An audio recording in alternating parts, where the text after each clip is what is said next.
Estar num ambiente de trabalho saudável, gostoso de atuar, faz toda a diferença. E se esse ambiente ainda promove a saúde, melhor ainda. Trabalhar com saúde é o tema de hoje da Roda de Saberes, aqui da TV Câmara de Caxias do Sul.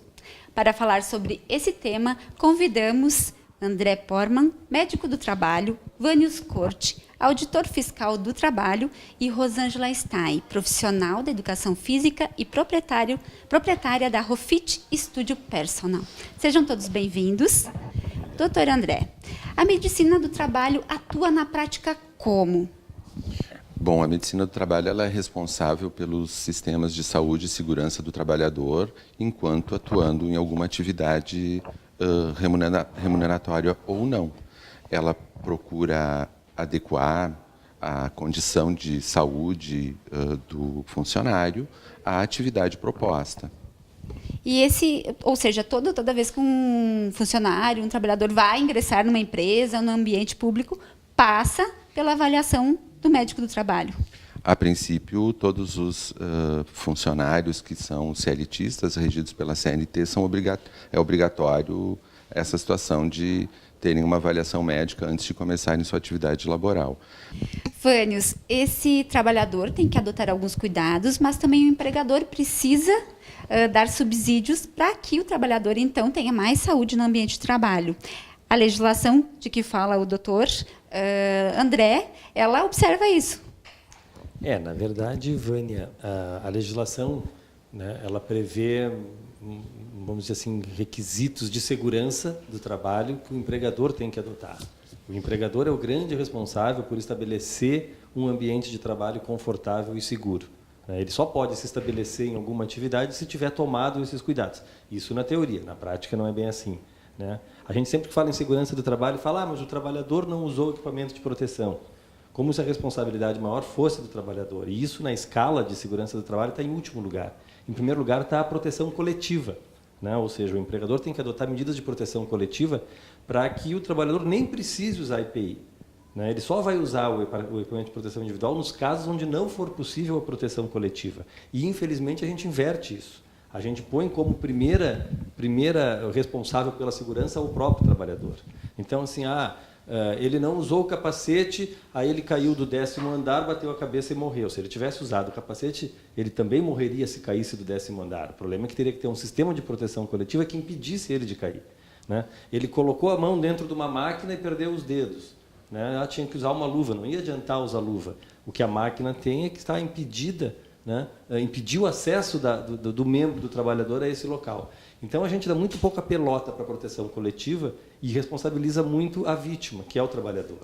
E, infelizmente, o trabalho, que deveria ser causa, né, de enobrecer a pessoa, ele é causa de adoecimento e de morte. Quer dizer, em Caxias do Sul, a gente tem uma média de 7 mil acidentes de trabalho por ano, né, e mais milhares de pessoas que adoecem por causa das péssimas condições.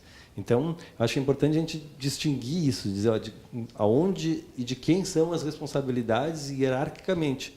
E o empregador, necessariamente, tem que adotar medidas para garantir um ambiente de trabalho seguro, saudável, confortável. E, infelizmente, na prática, não é isso que acontece. Vânios, qual o setor que mais tem feito vítimas hoje nos ambientes de trabalho aqui na nossa cidade? Isso é outra coisa interessante, Vânia, porque a gente tem uma ideia assim, né? A indústria metalúrgica é o que mais acidenta. Até um tempo atrás, até era em termos números absolutos, porque era quem mais tinha empregado, né? Então, é natural que talvez tenha uma ocorrência maior. Mas se tu pegar proporcionalmente pelo número de trabalhadores da atividade, o número de acidentes, a atividade que mais causa doença e acidente é a limpeza urbana, né? A gente tem, por exemplo, aqui em Caxias do Sul, ela é feita basicamente pela Codeca, né? E é um catatal de acidentes que acontecem nessa atividade. A gente não se dá conta, André, mas o trabalhador que está no caminhão de coleta, ele está exposto a todos os riscos, entendeu? Ele está exposto ao risco físico, mecânico, biológico, químico, né, pela atividade que ele desenvolve. Ele está pendurado na parte de trás de um caminhão, né, que é absolutamente proibido. Quer dizer, se tu botar num carro, uma caçamba, uma pessoa atrás, tu vai ser autuado pela fiscalização de trânsito. E o coletor de lixo fica lá atrás, sacolejando, às vezes, em velocidade, a gente já constatou isso, até mais de 80 por hora no caminhão, e a pessoa segurada no ferrinho, exposto a risco, e toda hora acontece acidente. Ele sobe e desce do caminhão, aí causa lesão nos membros inferiores. né? Muitas vezes ele é prensado naquele compactador, né? Porque aquele troço está na cara dele. Ou ele pega, manuseia, né, embalagens de lixo, ou seja, se corta. Ou a gente teve casos aqui em Caxias, e o ré do caminhão, que não tem sinalização sonora. A gente teve casos de ser encontrado granada. No Rio de Janeiro foi encontrado granada no caminhão de lixo. Porque lá é uma festa mesmo, né? E aí, bom, se explode aquele troço. Então é uma atividade que está todo dia na nossa cara, a gente vê todo dia e não se dá conta dos riscos que ela tem. Então, e assim vai por tudo, né, Vânia? Em todas as atividades, a gente fala aqui dos jornalistas, quer dizer, a gente vê de vez em quando cobrindo matérias, pendurado numa árvore para bater a melhor foto. E aí despenca e cai, é um acidente de trabalho. O trânsito causa muitos acidentes, né? Então tu vai ter tanto acidente que acaba ficando como acidente de trânsito. Mas se a pessoa está conduzindo como trabalho, ou se está se deslocando e voltando do trabalho, é acidente de trabalho também, por ser acidente de trajeto. Então, a gente tem um número muito elevado de acidentes. E o que a gente pode dizer, assim, só para encerrar, todos eles são previsíveis e evitáveis. Por isso que a gente não pode dizer que acidente do trabalho é fatalidade, porque não é, né? Porque se forem adotadas as medidas que o André fala, que estão na legislação, o acidente não acontece. Só que são desconsideradas essas medidas e a gente expõe milhares de trabalhadores a risco todo dia na sua atividade. Pegando o gancho do Vânio, da Codeca, é muito interessante, e isso mostra o triste exemplo que nós somos sempre legalistas, a gente está sempre atrás da legislação. A princípio, para motoristas e para condutores e para garis, não existe uma legislação específica que fale sobre o transporte, sobre a condição na qual ele é transportado. Não existe essa legislação.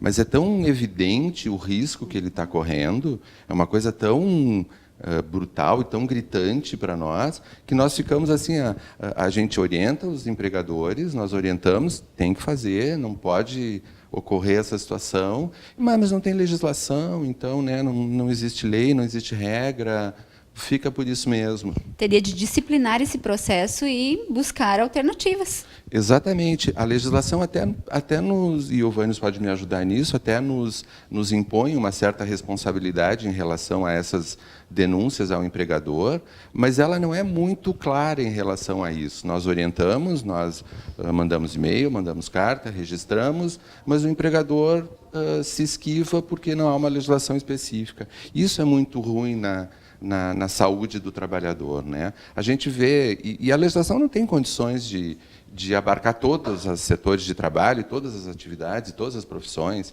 Ela é uma legislação genérica, né?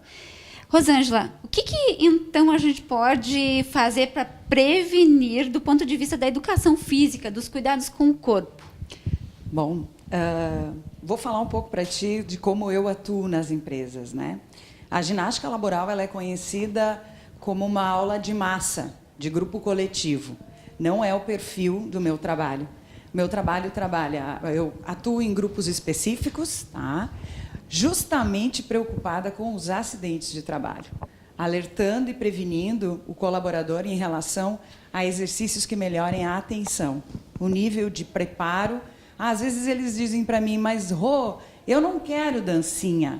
Justamente, 2 passos à esquerda pode te salvar. Então, esse trabalho de deslocamento lateral, frente, trás, no momento de precisão, pode te salvar de um acidente.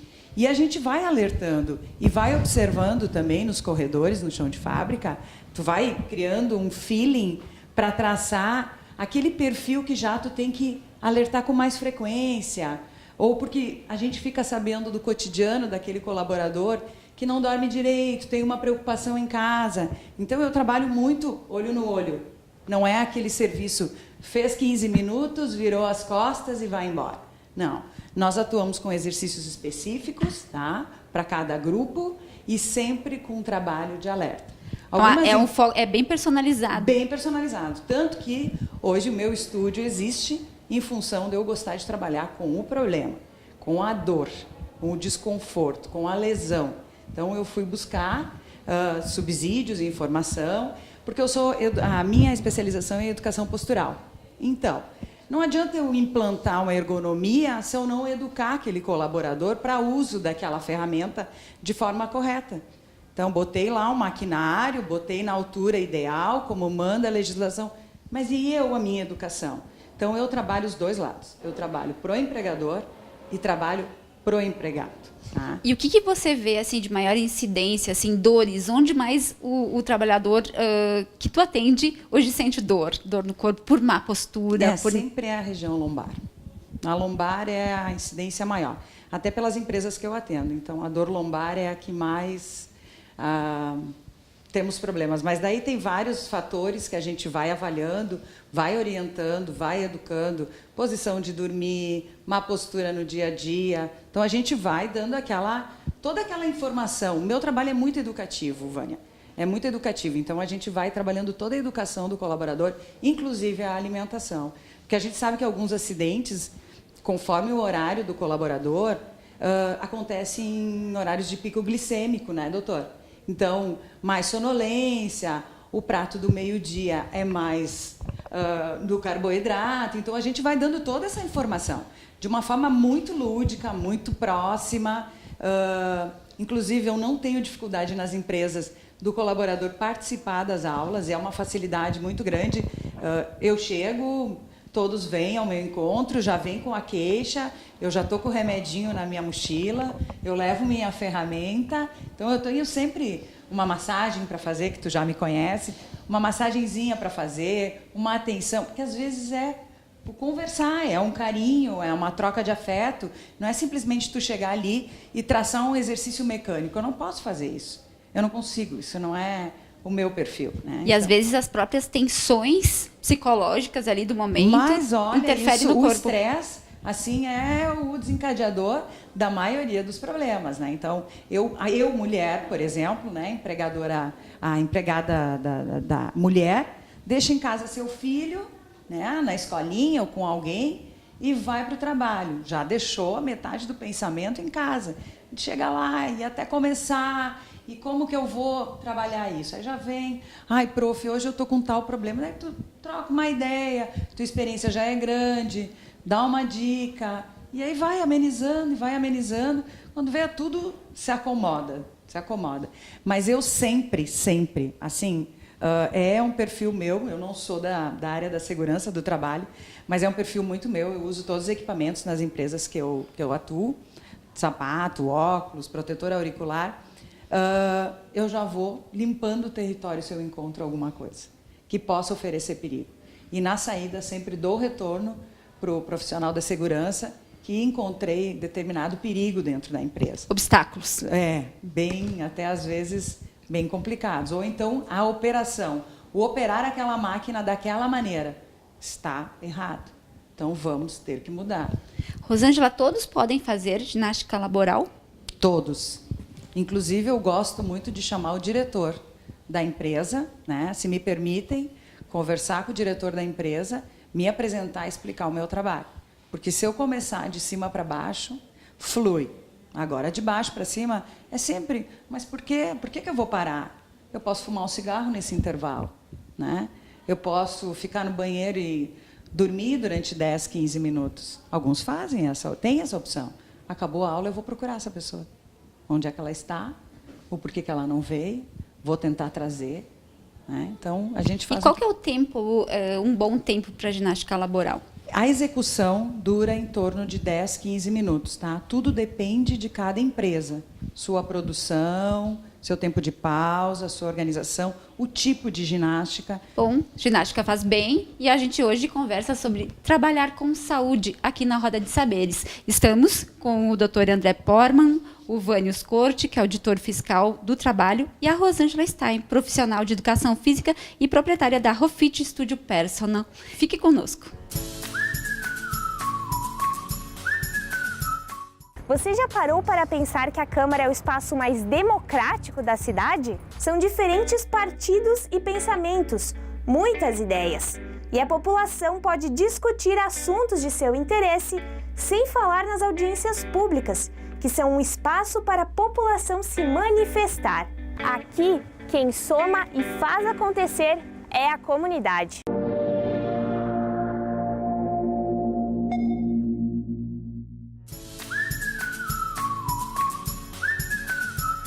Voltamos para o segundo bloco da Roda de Saberes de hoje, que conversa sobre trabalhar com saúde.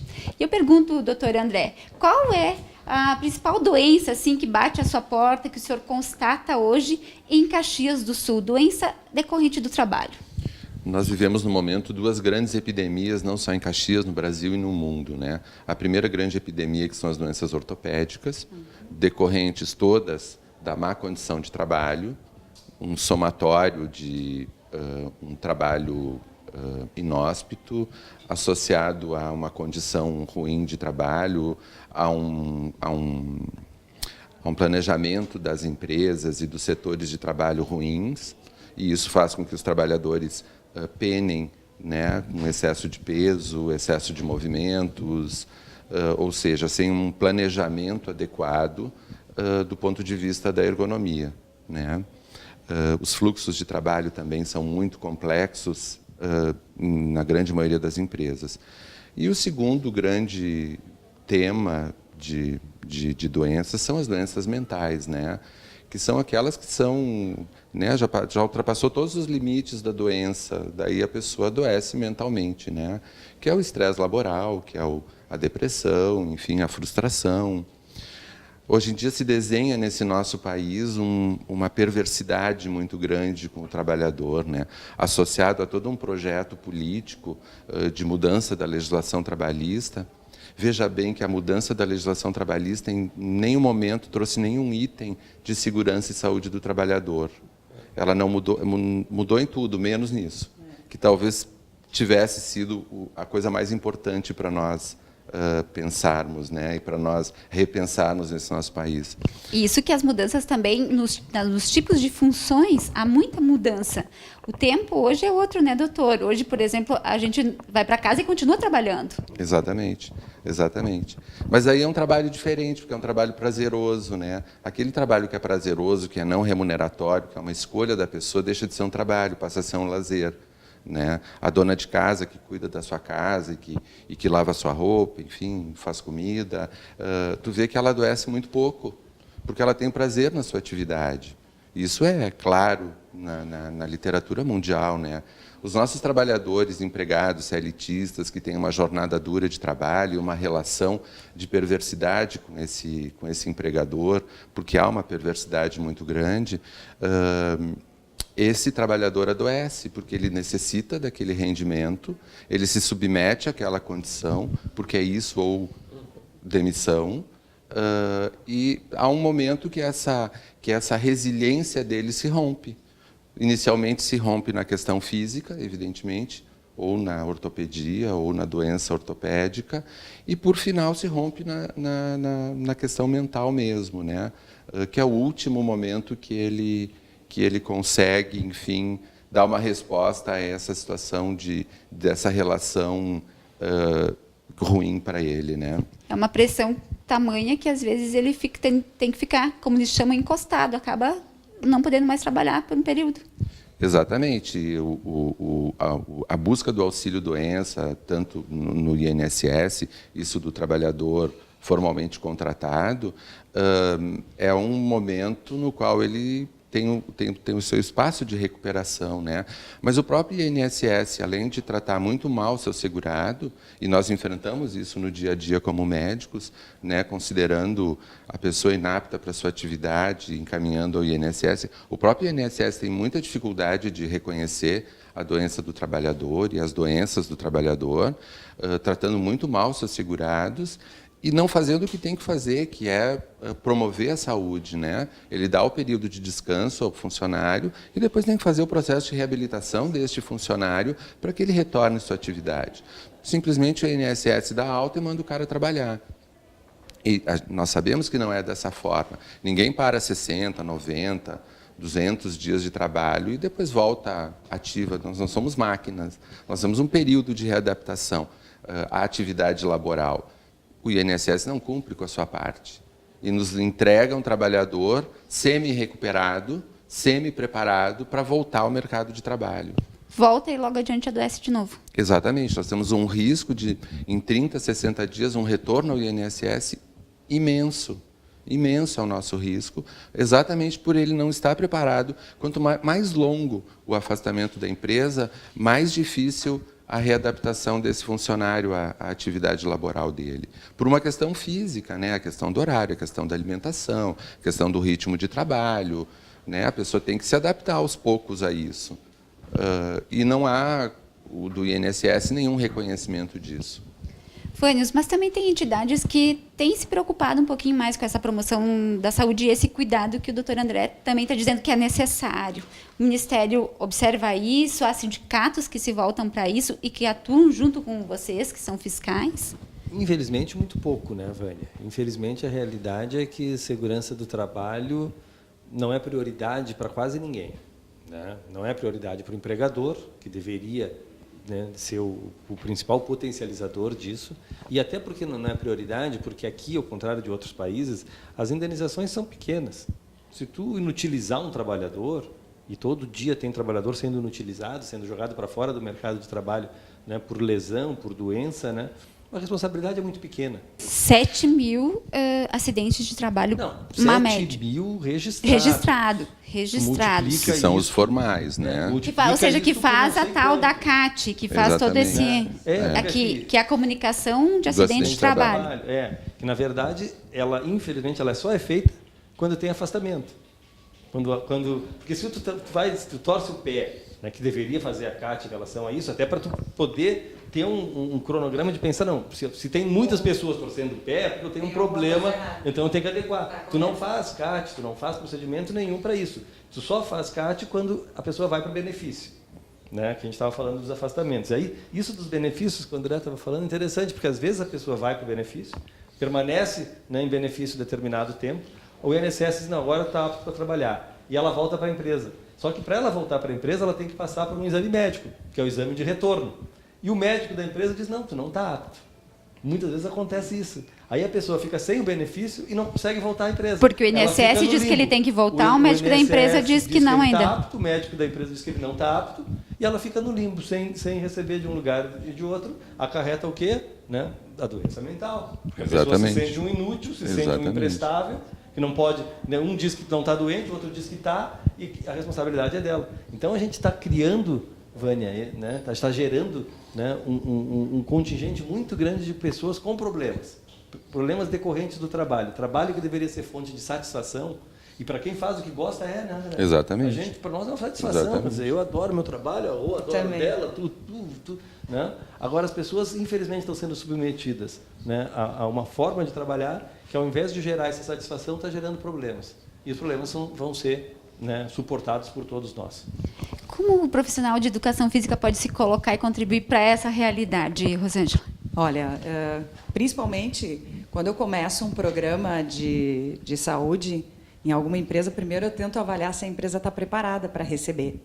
Porque, às vezes, a empresa não está preparada. Ela ouviu falar que isso ajuda e é uma forma de ter um retorno quando chega uma causa lá no Ministério, então ela contrata. Só que elas não esperam que vão receber uma Rosângela lá que vai para frente com uma torção de tornozelo que não foi feita a CAT, porque às vezes a pessoa está em posição que não está adequada, ou ela não está utilizando a ferramenta adequada, que seria um sapato de segurança. Então, eu costumo interagir, e por isso que eu disse, eu trabalho por um empregado, mas eu vou no empregador, eu vou cobrar, eu vou falar. Tem algumas empresas, inclusive, que eu busquei estudante de educação física para fazer um trabalho de pesquisa, porque algumas coisas que eu considerava importante, a empresa talvez não estava vendo. E a gente foi lá, pesquisou, pontuou, numerou e apresentou. É importante. E tu tem encontrado solidariedade de parte do empregador? Sim. As empresas hoje que eu atuo, sim. Tanto que quase todos são alunos meus no estúdio. Acabam que fidelizam e gostam do que eu faço e acabam sendo meus alunos. Até porque as que não gostaram nem te contrataram, né? Mas tem uma coisa bem delicada. Hoje, eu atuo fora o estúdio, eu tenho mais de 3 mil alunos, né, nas empresas. Mas é só eu que consigo fazer esse trabalho. Porque o feeling do profissional de educação física, que eu vou aproveitar para falar, ele não está preparado para entrar e enxergar as coisas da maneira como deveria, né? Então, não é qualquer profissional de educação física que está preparado para trabalhar no chão de fábrica. Ele tem que ter um feeling, tem que saber como chegar. Cada empresa que eu chego é uma roupagem diferente. É uma roupagem que eu visto. Aqui eu tenho que ser assim, aqui eu tenho que ser assim. Eu não posso ser igual, porque ela tem uma cultura diferente. Ela tem essa cultura que eu tenho que trabalhar. E eu tenho que mostrar para a empresa que o meu trabalho tem consistência e tem eficiência. Inclusive, numa aula, a gente até conversou sobre isso, né, Vânia? Não acredito em ginástica laboral. Eu disse, eu vou fazer um videozinho e vou te mostrar. Então, eu tenho essa conduta de trabalhar para resultado. E eu fico com uma incomodada quando eu entro na empresa, os números de acidente. Caiu por quê? Ah, teve... Mas e por que não foi falado para mim? Eu fico incomodada, porque eu quero participar na recuperação. Eu quero trabalhar naquele colaborador que veio do afastamento e eu posso contribuir. Então, tem uma empresa que esse ano de 2018 eu fui chamada para contribuir nos afastamentos. Eu tenho que melhorar os números. Isto, para mim, é assim, salivar. Eu amo isso, que eu vou trabalhar com um problema. Porque aquela pessoa normal, que acha que já sabe tudo, todo mundo trabalha, né? A diferença, não. Então, eu me posiciono em fazer a diferença por onde eu passo, nas empresas que eu atuo. O desafio te cativa. E como? Muito bem. Estamos encerrando o segundo bloco da Roda de Saberes de hoje, que conversa sobre trabalhar com saúde. Eu convido você a ficar conosco, que tem mais no terceiro e último bloco. Você já parou para pensar que a Câmara é o espaço mais democrático da cidade? São diferentes partidos e pensamentos, muitas ideias.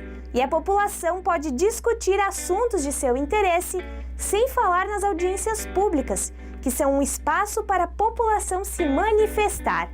Aqui, quem soma e faz acontecer é a comunidade.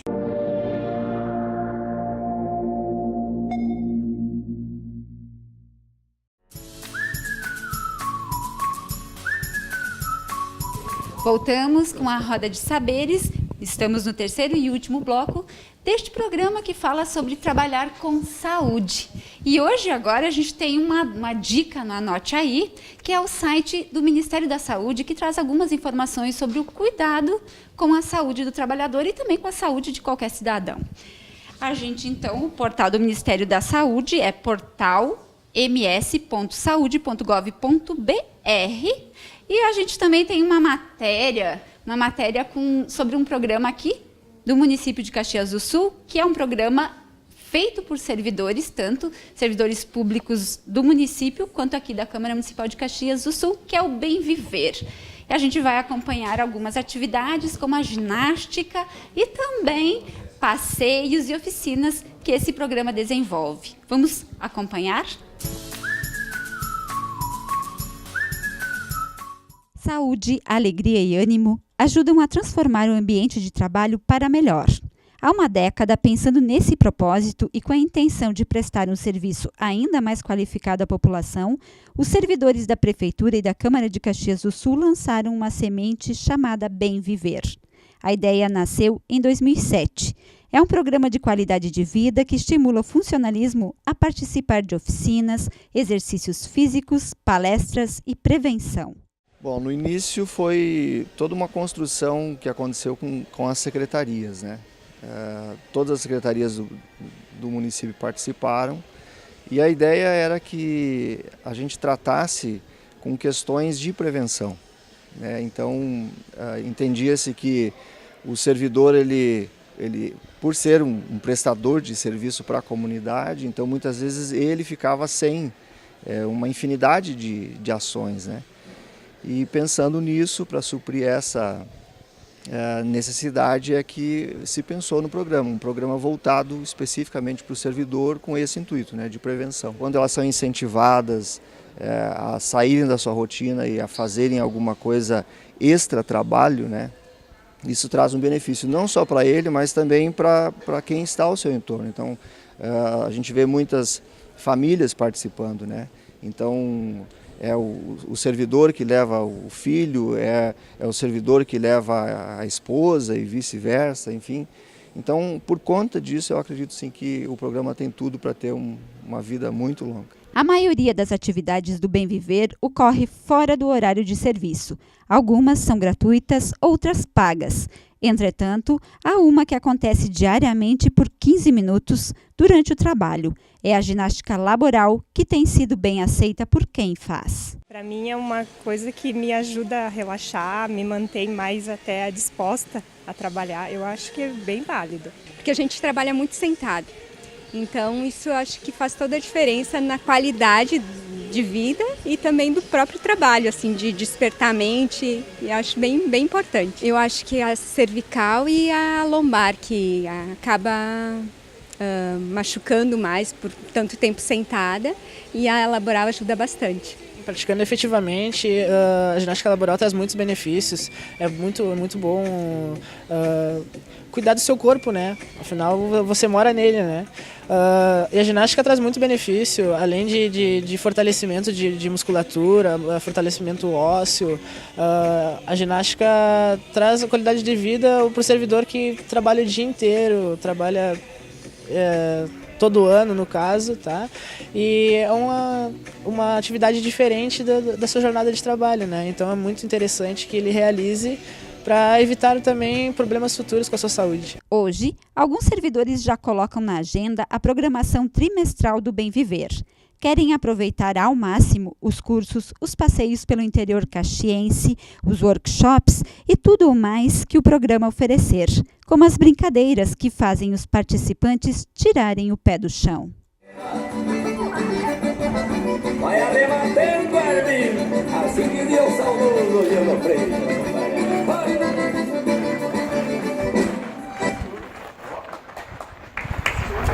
Alecrim na beira d'água, manjerona do outro lado. Quero teu pai para meu sogro e teu irmão para meu cunhado.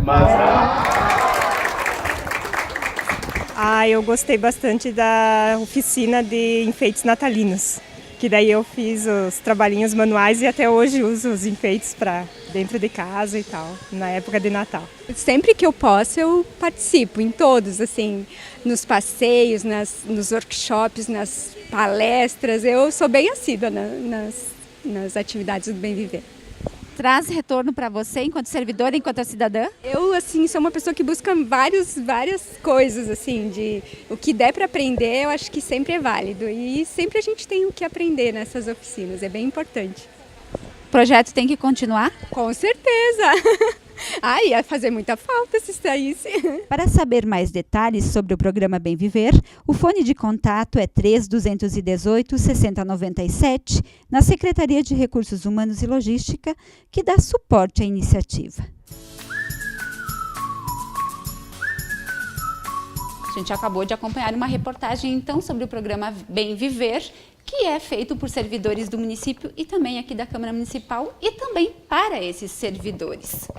Doutor André, a gente segue aqui no nosso bate-papo sobre trabalhar com saúde. O senhor nos citou antes que as duas principais doenças, né, ocupacionais, e uma delas a depressão. Hoje em dia, a depressão atinge todas as faixas etárias, desde os trabalhadores mais jovens até os mais idosos? A gente, quando fala em saúde e segurança do trabalhador, a gente tem que distinguir depressão num ambiente de trabalho e depressão. São dois diagnósticos diferentes, apesar de terem sintomas muito parecidos. A depressão geral, que acomete a população, é um fenômeno causado principalmente pelas redes sociais e pelo isolamento dos indivíduos na sociedade, pela falta de contatos maiores, de falta de família, enfim. E a depressão que acomete o trabalhador, que eu não gosto de chamar de depressão do trabalhador, e sim eu gosto de chamar de doença mental, englobando vários quadros subclínicos, até que não têm uma exteriorização muito grande do ponto de vista clínico, mas que também poderiam ser classificados como depressão e tantos outros diagnósticos. Ela é diferente na medida em que ela é desencadeada por um ambiente de trabalho hostil, seja através de um mau planejamento do setor de trabalho, seja através de uma atividade extremamente estafante, desgastante, seja através das pressões que o trabalhador sofre dentro do trabalho, através dos ritmos, dos tempos que ele tem que cumprir na sua atividade laboral. Então, tu vês que são duas coisas diferentes, né? Uma coisa é a vida que a gente tem, que é uma vida que, nesse momento, se desenha de uma forma cada vez mais isolada, com menor contato entre as pessoas, e que está causando, que está levando essa população a um sofrimento. E outra coisa é a situação do trabalhador, que tem um sofrimento específico dentro da empresa, dentro do exercício da sua atividade laboral. São duas coisas que a gente tem que olhar com olhares diferentes. Todas as doenças dos trabalhadores são evitáveis. Todas. Não existe doença do trabalhador que não seja evitável. Aí é que está a função da equipe que trabalha na saúde e segurança do trabalhador. Nós reconhecermos o risco, e isso os engenheiros do trabalho fazem extremamente bem feito, nós reconhecermos o risco ergonômico através do ergonomista e traçarmos planos para evitarmos esses problemas. Né? A atividade tem que ser uma atividade planejada, a atividade do trabalhador tem que ser uma atividade planejada, de forma que a gente consiga evitar o adoecimento. E onde entra a CIPA, a Comissão de Prevenção, nessa história toda, Vânios? A CIPA, eu costumo chamar a CIPA, uma sigla um pouco diferente, CIPAPEL, né? Porque a maioria só existe no papel. Só existe porque a empresa é obrigada a manter uma comissão, né? Dependendo do número de empregados e do grau de risco, ela é obrigada a manter uma CIPA. E é isso que ela faz. Ela mantém uma CIPA formal para fazer de conta que existe, mas não permite que a CIPA desenvolva as atribuições que ela tem. Né? O Brasil tem um sistema de segurança do trabalho que, se fosse cumprido, era excelente. Né? Mas a CIPA não funciona. Os SESMITs que as empresas têm que ter, dependendo do número de empregados, não funcionam. Porque as pessoas, por exemplo, tem que ter técnico de segurança, né? A partir de determinado número de empregados. Esse técnico de segurança só é contratado quando é obrigado a ter, e não é uma preocupação das empresas em fazerem isso, e ele é colocado em outras funções. A partir de um número X de funcionários? Dependendo do grau de risco da empresa, que são graus de risco diferentes, e a partir do número de empregados, tudo precisa ter ou o técnico de segurança, ou o médico do trabalho, ou o engenheiro de trabalho, ou o enfermeiro do trabalho. Quanto maior o número de empregados, mais profissionais tu tem para compor esse SESMIT. Que, no mais das vezes, não funciona, porque não são permitidos funcionar. Eles estão lá para cumprir uma obrigação da lei, e esse técnico de segurança, o mais comum, ele vai trabalhar no almoxarifado, vai trabalhar no recursos humanos. Que é o mais comum. Que é o mais menos na atividade que ele teria que fazer.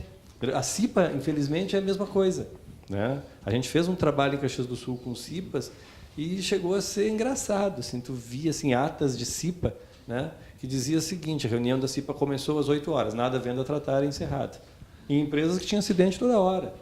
E tem acidente toda hora. Ou seja, a CIPA, infelizmente, não se presta porque a lei disciplina ela, porque não são permitidos aos empregados cipeiros participar da elaboração do Programa de Controle Médico de Saúde Ocupacional, do Programa de Prevenção de Riscos Ambientais. É eles que podem indicar onde está o risco, mas eles nunca são ouvidos. Vai um profissional lá, ou às vezes não vai, e diz aonde está o risco sem falar com ninguém. Né? Eu gosto de um lema que é do Movimento das Pessoas com Deficiência, que diz: nada sobre nós sem nós. Isso devia valer para tudo. Devia valer por uma questão de segurança do trabalho. Tu vai falar sobre segurança do trabalho, tem que falar com o trabalhador. É ele que sabe onde está o risco. Mas aí vai lá o cara, o bonitão, o Vânios. Não, aqui o risco é esse, esse e esse. Faz um mapa de risco que ninguém entende o que é, aquelas bolinhas coloridas, e tu pede para os trabalhadores explicar aquele mapa de risco e ninguém sabe o que é aquilo, porque nunca ninguém conversou com eles, e estão sendo expostos ao risco toda hora. Como mudar essa realidade, Vânios? Parte do empregador, efetivamente? Não, eu acho, Vânia, infelizmente, eu acho que partiria de uma fiscalização em todos os sentidos e de uma responsabilização maior. Eu acho que é esse o problema. Eu acho que, infelizmente, as pessoas agem assim. Se elas não se sentem compelidas a cumprir uma norma, se a opção em descumprir for mais vantajosa, elas vão descumprir. Eu acho que é esse que é o problema. Né? Eu sempre me lembro de um amigo meu que estava na Itália, né? E as filhas dele queriam bater foto em cima de um gramadinho num lugar. E tinha uma placa: não suba na grama. Ele disse: não, tu não pode subir. Ah, mas está todo mundo ali. Daí a pouco veio um guarda italiano, chamou aquelas pessoas que estavam na grama, que eram brasileiras, pediu os passaportes deles, aplicou uma multa de 80 euros em cada um e só devolveu o passaporte depois que eles pagaram a multa. Ou seja, por que nos outros países eles cumprem a lei? É porque eles são mais educados? Também é. Mas é principalmente porque tem uma punição maior para quem descumpre. Aqui não. Aqui, muitas vezes, vale a pena tu descumprir a legislação. Porque o teu risco é muito pequeno em descumprir a legislação. E aí tu submete as pessoas a qualquer condição de trabalho, a qualquer forma, porque é um bom negócio. Né? Porque aqui, infelizmente, o trabalhador, né, ele é coisificado, ele é tratado como coisa. Ele sabe que se tu hoje não puder trabalhar, porque tua colega que ficou impossibilitada de trabalho, tem uma fila atrás para ocupar esse lugar dela. Tu falou em frigorífico. O frigorífico tinha situações de frigorífico que 1/3 dos trabalhadores estava afastado em benefício. 1/3. Por quê? Porque a forma de trabalho que eles davam era essa, de tirar o máximo de produção por pouco período. Porque depois arrebentava a pessoa, ela não conseguia voltar a trabalhar, mas tinha outra trabalhando. Qual é a punição que essa empresa tinha por criar esse exército de lesionados? Nenhuma. Né? Quem paga esse benefício é a Previdência Social, não é nem a empresa. Então, eu acho que a forma de mudar essa realidade é responsabilizando muito mais quem causa o dano. É identificar quem é que causou o dano. Bom, quem causou o dano vai ser responsabilizado. E a gente está muito longe disso, infelizmente. Ou seja, mais rigor na fiscalização e na punição. Cada vez mais, sob pena de ampliar esse exército de mutilados, de doentes, em todos os sentidos que a gente está criando, infelizmente. Rosângela, eu quero que tu feche aqui a nossa roda de saberes, nos dando algumas dicas. E eu já vi no intervalo que tu já me deu uma dica, que é tomar mais água. Então, quanto de água a gente tem que tomar para ficar bem e mais o quê em termos de alimentação? Claro que a gente sabe que algumas coisas são óbvias, mas, como diz o nosso colega Felipe, aqui, jornalista da casa, diz o seguinte: o óbvio tem que ser dito. É verdade. Quanto mais repetido, mais assimilado, mais gravado, e tu vai pôr em prática, né? Bom, falar de alimentação não é muito a minha tarefa. Minha tarefa é falar sobre movimento, né? A parte de alimentação é do profissional da área. Costumo dizer que, para ficar legal um programa de saúde, eu tenho que trabalhar com uma equipe multidisciplinar. Nas empresas onde eu atuo, eu procuro conhecer de cara o médico do trabalho e me apresentar. Sim, quanto à água é 1 litro a cada 25 quilos de peso. Então, tu faz a conta aí quantos quilos tu tem, quantos litros de água tu deve tomar ao longo do dia. Tá? E para a gente criar uma disciplina, o melhor é ter um volume grande de água ao teu alcance. Né? Então, a garrafinha 500 ml.